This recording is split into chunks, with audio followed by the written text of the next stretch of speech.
जब याद पड़ेला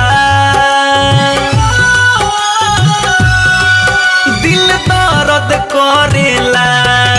जब याद पड़ेला दिल दर्द करेला। हाँ जब याद पड़ेला दिल दर्द करेला। केहू प्यार ना दुनिया में जिंदगी भर करेला। केहू प्यार ना दुनिया में जिंदगी भर करेला। ठुकरा के चल देला, ठुकरा के चल देला। जब मन भरेला जब याद पड़ेला दिल दर्द करेला। ओ जब याद पड़ेला दिल दर्द करेला।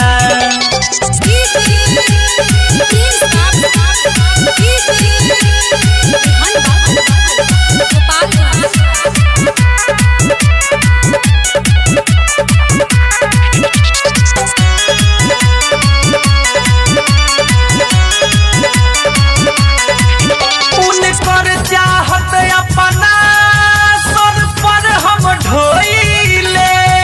उनकर चाहत अपना सर पर हम ढोइले।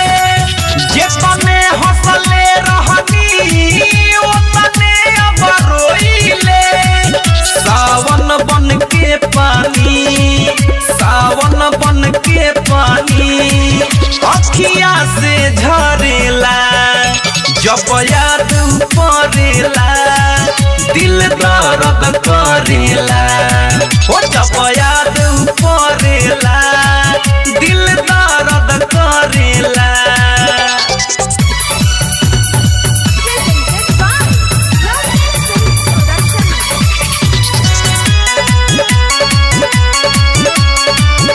म्यूजिक बाय गौरव रोशन।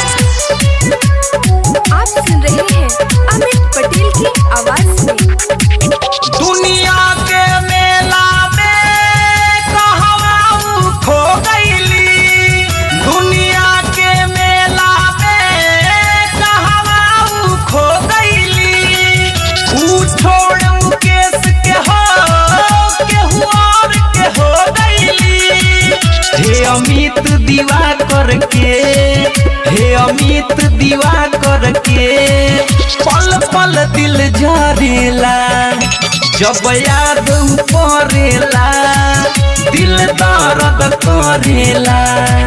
केहू प्यार ना दुनिया में जिंदगी भर करेला। केहू प्यार ना दुनिया में जिंदगी भर करेला। ठुकरा के चल देला, ठुकरा के चल देला।